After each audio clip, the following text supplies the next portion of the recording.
तर मित्रांनो, तुम्ही या ठिकाणी बघू शकता महाराष्ट्र शासन आयुक्त वैद्यकीय शिक्षण संशोधन व आयुष यांच्या अंतर्गत मित्रांनो तुम्हाला नोकरी करण्याची संधी मिळत आहे।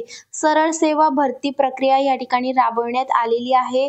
या ठिकाणी आयुक्त वैद्यकीय शिक्षण संशोधन व आयुष यांच्या अंतर्गत ही भरती प्रक्रिया घेण्यात येत आहे। मित्रांनो, या ठिकाणी तुम्ही बघू शकता 18/6/2025 ला ही जाहिरात प्रसिद्ध झालेली आहे। मित्रांनो, तर त्यांनी काय सांगितलेलं आहे ते बघणार आहोत आता। वैद्यकीय शिक्षण व औषधी द्रव्य विभाग मंत्रालय व वैद्यकीय शिक्षण संशोधन व आयुष यांच्या अधीनस्थ शासकीय वैद्यकीय दंत महाविद्यालय व संलग्नित रुग्णालयातील घटक क तांत्रिक अतांत्रिक संवर्गातील सरळ सेवेच्या कोट्यातील रिक्त पदे भरण्याकरिता स्पर्धा परीक्षेसाठी अर्हता प्राप्त उमेदवारांकडून केवळ ऑनलाईन पद्धतीने अर्ज मागवण्यात आलेले आहेत। तर मित्रांनो, तुम्हाला महाराष्ट्रामध्ये नोकरी करण्याची संधी मिळणार आहे। महाराष्ट्रामध्येच तुम्हाला या ठिकाणी एक्झाम सेंटर असणार आहे, तर नक्कीच अर्ज करायचा आहे। या ठिकाणी तुम्ही बघू शकता ऑनलाईन अर्ज सुरू झालेले आहेत 19/6/2025 पासून। तर फॉर्म भरण्याची जी अंतिम दिनांक आहे ती आहे 9 जुलै 2025। तर 9 जुलैच्या आत तुम्हाला या ठिकाणी ऑनलाईन पद्धतीने अर्ज करायचा आहे। तर मित्रांनो, या ठिकाणी ज्या जागा निघालेल्या आहेत त्यामध्ये घटक तांत्रिक व अतांत्रिक संवर्गातील पदे या ठिकाणी भरली जाणार आहेत। मित्रांनो, बरीच पदं आहेत या ठिकाणी, ज्यामध्ये पहिलं पद आहे ते आहे ग्रंथपाल। यासाठी 5 जागा आहेत। S14 चा पे स्केल दिला जातोय 38,600 ते 1,22,800 याप्रमाणे या ठिकाणी वेतन असणार आहे। आहार तज्ञ यासाठी 18 जागा आहेत। S14 चा पे स्केल दिला जातोय 38,600 ते 1,22,800 याप्रमाणे या ठिकाणी वेतन असणार आहे।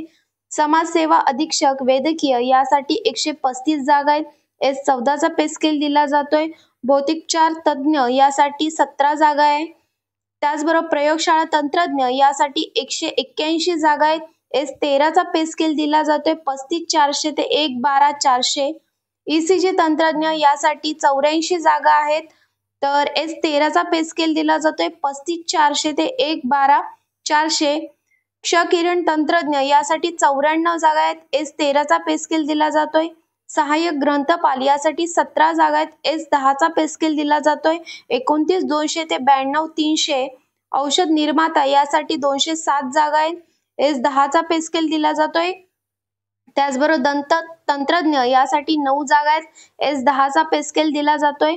प्रयोगशाळा सहाय्यक यासाठी 170 जागा आहेत। क्षकिरण सहाय्यक 35 जागा आहेत। ग्रंथालय सहाय्यक 13। प्रलेखाकार यासाठी 36 जागा आहेत। S6 चा पे स्केल दिला जातोय 19,900 ते 63,200। वाहन चालक या पदासाठी 37 जागा आहेत। S6 चा पे स्केल असणार आहे 19,900 ते 63,200। त्यानंतर अतांत्रिक संवर्गातील पदे या ठिकाणी बघू शकता तुम्ही। उच्च श्रेणी लघुलेखक यासाठी 12 जागा आहेत। S16 चा पे स्केल दिला जातोय 44,900 ते 1,42,400। त्याचबरोबर निम्न श्रेणी लघुलेखक यासाठी 37 जागा आहेत। S15 चा पे स्केल असणार आहे 41,800 ते 1,32,300। तर मित्रांनो, या ठिकाणी बघू शकता अशा जागा निघालेल्या आहेत। 1107 जागांसाठी मित्रांनो ही भरती प्रक्रिया घेण्यात येणार आहे। मित्रांनो, तर या ठिकाणी प्रत्येक पदानुसार क्वालिफिकेशन हे वेगवेगळं असणार आहे। तर काय क्वालिफिकेशन असणार आहे ते आता आपण या ठिकाणी बघणार आहोत। तर या ठिकाणी तुम्ही बघू शकता जे पहिलं पद आहे प्रयोगशाळा सहाय्यक यासाठी bachelor of paramedical technology laboratory technology मध्ये झालेला असेल तर तुम्ही या ठिकाणी अर्ज करू शकता। और bachelor of science with physics and chemistry और बायोलॉजी अँड डिप्लोमा और सर्टिफिकेट या ठिकाणी आवश्यक असणार आहे। व्हॅलिड या ठिकाणी रजिस्ट्रेशन आवश्यक असणार आहे। त्यानंतर आहे प्रयोगशाळा तंत्रज्ञ यासाठी सुद्धा क्वालिफिकेशन सेमच आहे दोन्ही पदांसाठी। त्यानंतर आहे ग्रंथपाल यासाठी post graduate degree arts commerce science. त्याचबरोबर MSc विथ बायोलॉजी और झुओलॉजी मध्ये झालेलं असेल तर तुम्ही या ठिकाणी अर्ज करू शकता। त्याचबरोबर या ठिकाणी लॅबोरेटरी सायन्सची या ठिकाणी डिग्री असणे आवश्यक असणार आहे। ग्रंथपाल सहाय्यक यासाठी SSC आवश्यक असणार आहे। त्याचबरोबर 6 मंथचा तुमचा ड्युरेशनचा लॅबोरेटरी सायन्सचा कोर्स झालेला असणे आवश्यक असणार आहे। सर्टिफिकेट तुम्हाला या ठिकाणी आवश्यक असणार आहे। त्यानंतर आहे सहाय्यक ग्रंथपाल यासाठी डिग्री आर्ट्स सायन्स कॉमर्स मध्ये झालेली आहे। त्याचबरोबर प्रेफरेबल आहे BSc बायोलॉजी, झुओलॉजी मध्ये झालेला आहे, डिप्लोमा आहे, सर्टिफिकेट कोर्स आहे 6 महिन्याचा तुमच्याकडे लायब्ररी सायन्सचा, तर तुम्हाला या ठिकाणी प्राधान्य दिले जाणार आहे. त्याचबरोबर ECG तंत्रज्ञ यासाठी BSc of paramedical technology, cardiology और bachelor of science in paramedical technology, cardiology मध्ये झालेला आहे, तर तुम्ही या ठिकाणी या पदासाठी अर्ज करू शकता. किंवा सांगितलेलं आहे बायोलॉजी अँड डिप्लोमा और सर्टिफिकेट कार्डिओलॉजी मध्ये झालेला आहे, त्याचबरोबर व्हॅलिड रजिस्ट्रेशन आहे तुमच्याकडे, तर तुम्ही या ठिकाणी अर्ज करू शकता. त्याचबरोबर या ठिकाणी 1 इयरचा एक्सपिरियन्स सांगितलेला आहे. त्यानंतर आहे आहार तज्ञ, या पदासाठी BSc होम सायन्स मध्ये डिग्री झालेली आहे, तर तुम्ही या ठिकाणी अर्ज करू शकता. BSc होम सायन्स मध्ये जर तुमची डिग्री झालेली नसेल तर तुम्ही या ठिकाणी अर्ज करू शकणार नाही. निर्माता यासाठी HSC आवश्यक असणार आहे. त्याचबरोबर डिप्लोमा डिग्री फार्मसी मध्ये झालेले असणे आवश्यक असणार आहे. व्हॅलिड रजिस्ट्रेशन या ठिकाणी त्यांनी सांगितलेलं आहे. प्रलेखाकार यासाठी SSC आवश्यक आहे. 6 मंथचा लायब्ररी सायन्सचा कोर्स या ठिकाणी आवश्यक सांगितलेला आहे.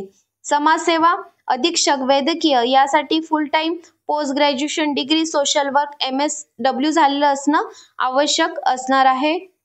त्यानंतर किरण टेक्निशियन्स यासाठी बघू शकता तुम्ही bachelor degree paramedical technology radiography और BSc paramedical technology in radiography मध्ये झाले आहे.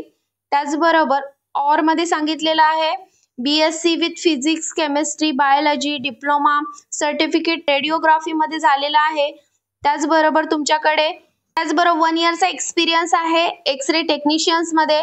त्याचबरोबर व्हॅलिड रजिस्ट्रेशन आहे तुमच्याकडे, तरी सुद्धा तुम्ही या ठिकाणी अर्ज करू शकता.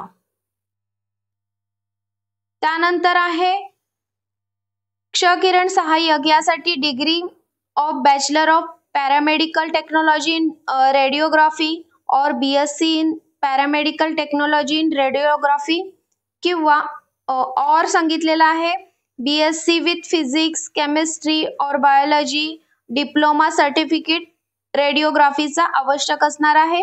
1 इयरचा या ठिकाणी एक्सपिरियन्स सांगितलेला आहे एक्सरे असिस्टंटचा.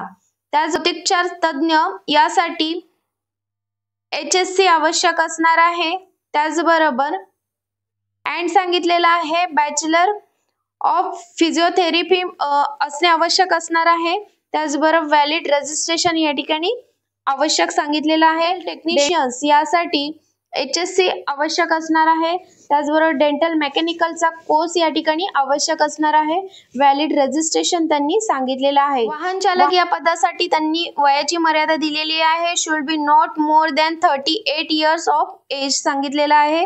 त्याचबरोबर तुमच्याकडे ड्रायव्हिंग लायसन्स आवश्यक असणार आहे, ज्यामध्ये motor vehicle of medium passenger motor vehicle और हेवी पॅसेंजर कोणताही जर तुमच्याकडे जर लायसन असेल तर तुम्ही या ठिकाणी अर्ज करू शकता. त्याचबरोबर 3 इयर्सचा एक्सपिरियन्स सांगितलेला आहे ड्रायव्हिंग मधला. त्याचबरोबर या ठिकाणी तुमच्याकडे बेसिक नॉलेज आवश्यक असणार आहे रिपेअरिंग मोटर व्हेकल मध्ये. हिंदी भाषा तुम्हाला बोलता येणे आवश्यक असणार आहे. त्याचबरोबर इंग्लिश ही भाषा तुम्हाला वाचता येणं आवश्यक असणार आहे. त्याचबरोबर तुमच्यावरती कोणताही ऍक्सिडेंटचा या ठिकाणी केस नसायला पाहिजे, तर तुम्ही या ठिकाणी या पदासाठी अर्ज करू शकता. तांत्रिक पदे या ठिकाणी भरली जाणार आहेत, ज्यामध्ये उच्च श्रेणी लघुलेखक यासाठी SSC आवश्यक असणार आहे. त्याचबरोबर शॉर्ट हँड स्पीड 120 चा या ठिकाणी आवश्यक असणार आहे. टायपिंग इंग्लिश 40 शब्द प्रति मिनिट किंवा मराठी 30 शब्द प्रति मिनिटचा आवश्यक असणार आहे. त्याचबरोबर निम्नलेखी लघुलेखक यासाठी SSC आवश्यक असणार आहे.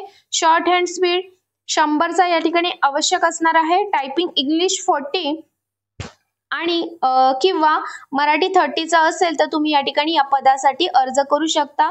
तर मित्रांनो, बरेच असे विद्यार्थी आहेत की ज्यांचा शॉर्ट हँडचा कोर्स झालेला असतो, तर त्यांच्यासाठी ही खूप चांगली संधी आहे.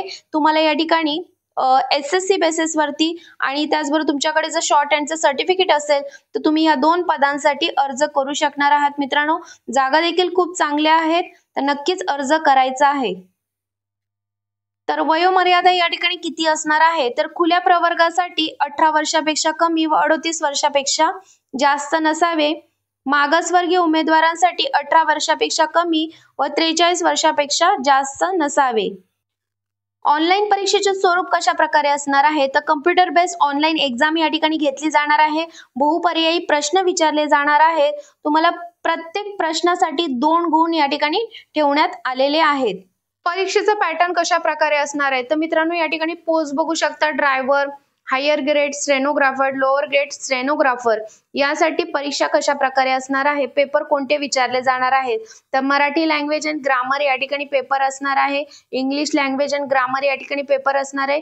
जनरल नॉलेज त्याचबरोबर लॉजिकल ॲबिलिटी हे प्रश्न विचारले जाणार आहेत. 15 क्वेश्चन या ठिकाणी विचारले जाणार आहेत. 60 मिनिटं तुम्हाला वेळ दिली जाणार आहे. 60 प्रश्न या ठिकाणी असणार आहेत. त्याचबरोबर उर्वरित जी 14 पदं आहेत त्यासाठी कशा प्रकारे पेपर असणार आहे तर मराठी लँग्वेज असणार आहे ज्यामध्ये ग्रामर विचारलं जाणार आहे. इंग्लिश लँग्वेज ग्रामर या ठिकाणी विचारलं जाणार आहे. जनरल नॉलेज असणार आहे. टेक्निकल डिप्लोमा नॉलेज या ठिकाणी विचारलं जाणार आहे. तर मित्रांनो 90 मिनिटाचा हा पेपर घेतला जाणार आहे. 100 क्वेश्चन या ठिकाणी विचारले जाणार आहेत. परीक्षा शुल्क या ठिकाणी किती आकारला गेलेला आहे तर खुल्या प्रवर्गासाठी 1000 रुपये, मागासवर्गीय प्रवर्गासाठी 900 रुपये या ठिकाणी शुल्क आकारलेला आहे. तर मित्रांनो प्रत्येक पदानुसार तुम्हाला कॅटेगरी वाईज जर जागांचं विश्लेषण बघायचं असेल तर डिस्क्रिप्शन बॉक्समध्ये PDF फाईल मी दिलेली आहे. त्या ठिकाणी जाऊन तुम्ही PDF डाउनलोड करून या पूर्ण कास्टनुसार या ठिकाणी जागा या बघू शकणार आहात. मित्रांनो प्रत्येक पदानुसार जागा दिलेल्या आहेत.